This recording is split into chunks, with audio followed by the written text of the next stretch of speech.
a woman, and that basically that a man came from a woman. And so basically the Adam and Eve story is basically flipped up. If you go to the temples in ancient Kemet, you'll find out that that is represented by Sashet, that that woman gave knowledge to man. And so when I put the piece together and I came to realize the truth,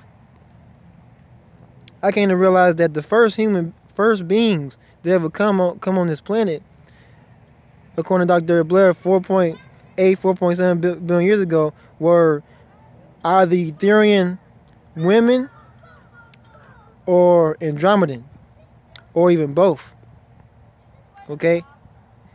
And the reason why I know this, because without Dr. Blair, I probably wouldn't have known this information. I gotta go back to him because there's so much amazing information he brought up. And that the truth about it is that if there is such thing as an Amazon woman, and an Amazon woman would be a woman that has masculine traits, has masculine traits, but she has great beauty. And it's myths that's been stories that were spread around through ancient times about women that were tall and that had the ability to take on any man or any type of anything really. These were warrior women, whether it was spiritually or physically. And that I have a strong knowing that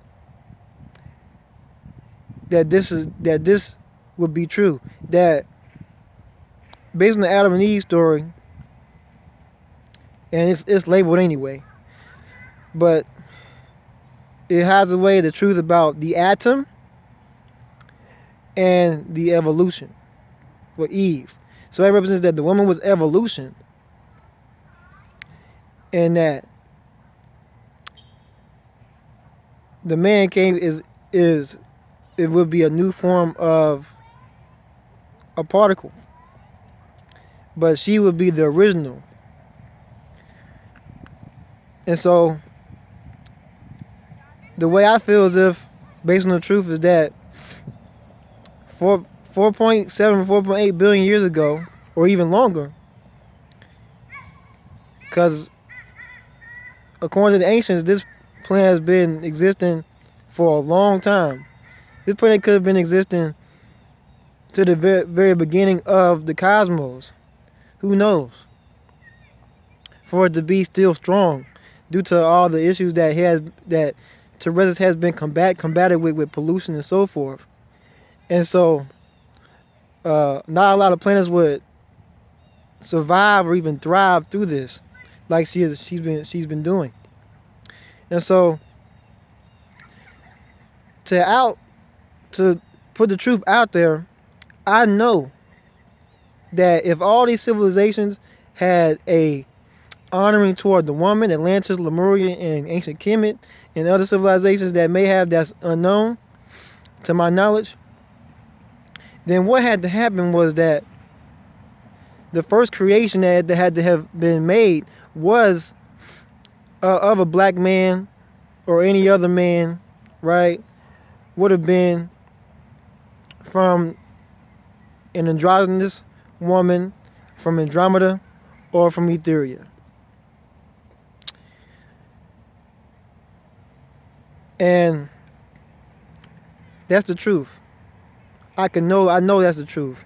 And that because the story it's a story, there's a hidden story about Superman.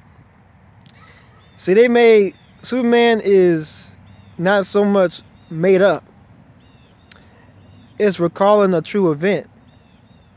And that story is based upon the story of the first melanated baby to be born on Terrestas. And that baby's name was Sebekis. And Sebekis may have been, or he may be on Nibiru as we speak, as one of the highly supreme melanated beings. And that his mother may be on Nibiru. Who knows? Right? And so we're talking about our earliest ancestors. That goes beyond our time, beyond the ancient times that have been dated back. And so there are so many things that have been found on this planet that is in correlation to Superman. And so they can go into the Nephilim and all other topics about the battles and the wars that were made in the beginning of when this planet was first congregated. But I know that there were a group of women, had to have been, that organized this planet, because there's no coincidence why the majority of civilization had deeply an honor to the feminine essence. And so the way I see it is that when they came down and gave birth to man,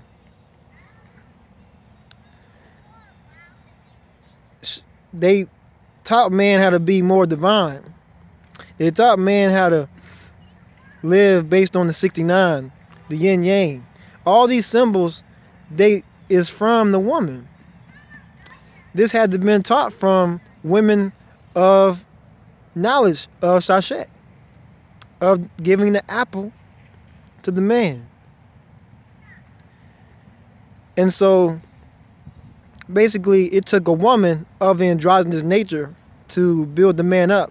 And then you talk about how other brothers that speak about that over time the androgynous woman fell in frequency due to her giving birth, giving all her power, majority of her piece of her power, piece of herself to the man to do most of the masculine duties himself, so that she could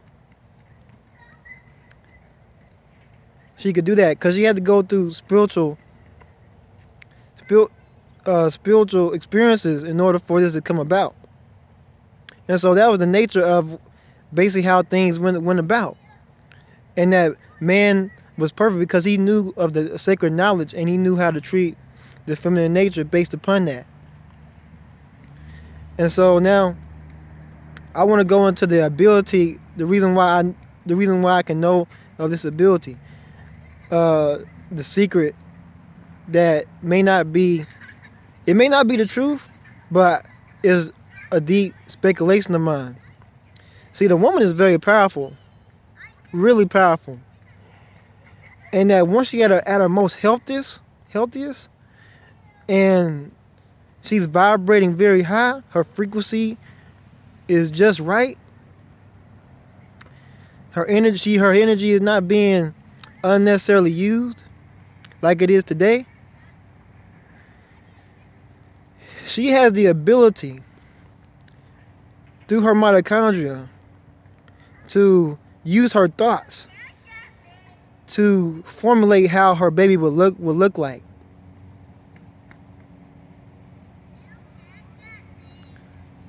That's the ability of the Andromedans. They are big with mind sex. And I realized when I first heard about mind sex, I was like, whoa. There's an ability of a woman that can be able to make a shift through pregnancy to change the whole, say, setup of a baby without it being done in a lab.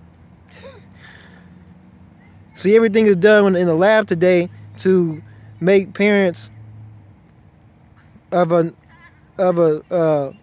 future newborn to look a certain way. And I came across, when I thought about it, I said, wow, they're really doing things inorganically in today's society. That's very inorganic, you see. You making us depend on something outside instead of depend on something inside. You see, that's why it's important to cherish your fetus, my dear queens. That's the when you say that you're a goddess, realize that you can deeply impact the life of that baby. You have the power. You can give birth to Superman. They don't want. That's the reason why the feminine essence has been taken down, because they do not desire for you to be so healthy to the point you start giving birth to the next Superman.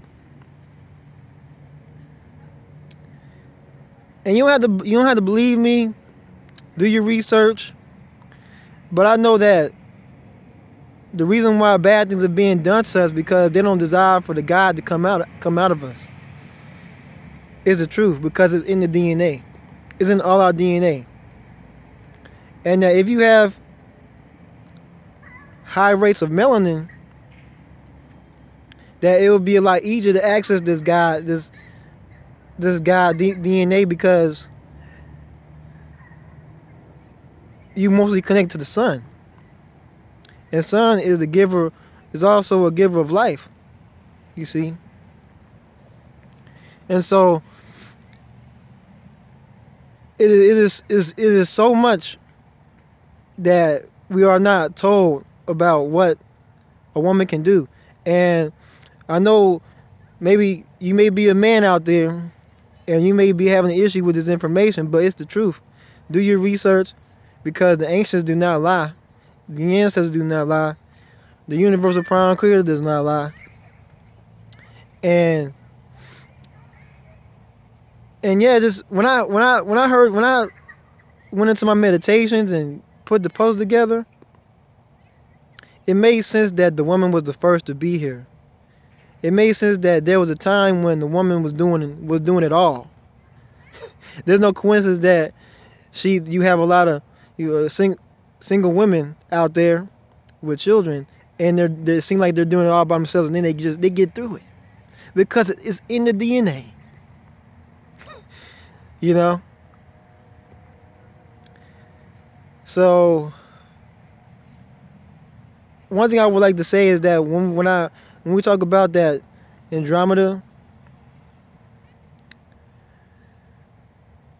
and Alpha Draconis and Sirius is aligned up with the pyramids of Giza, I had to come to grips with a certain thing, and I realized, okay, I noticed that in the creation story that you have certain gods and goddesses, Tefnut, and you have Sekhmet, goddesses that had heads like cats or felines, and felines as well. Yes, lions and so forth.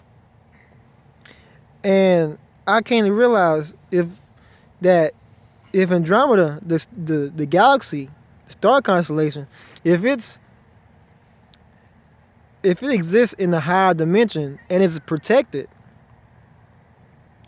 then what that would say, it would say that may have been the beginning of life itself for all human beings.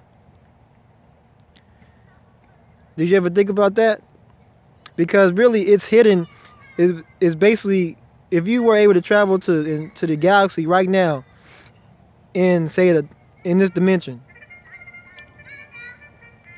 and you would go there, you wouldn't find it because it would be hidden, and you wouldn't be able to see it because your technology and you are not set up to a certain frequency of vibration to go there. You have to access your Merkaba to reach the ninth dimension in order to travel there. You see? And so that the galaxy is hidden. And I came to realize that there may have been the origin of femininity itself up in Andromeda. The origin of femininity, the origin of life, it had to be.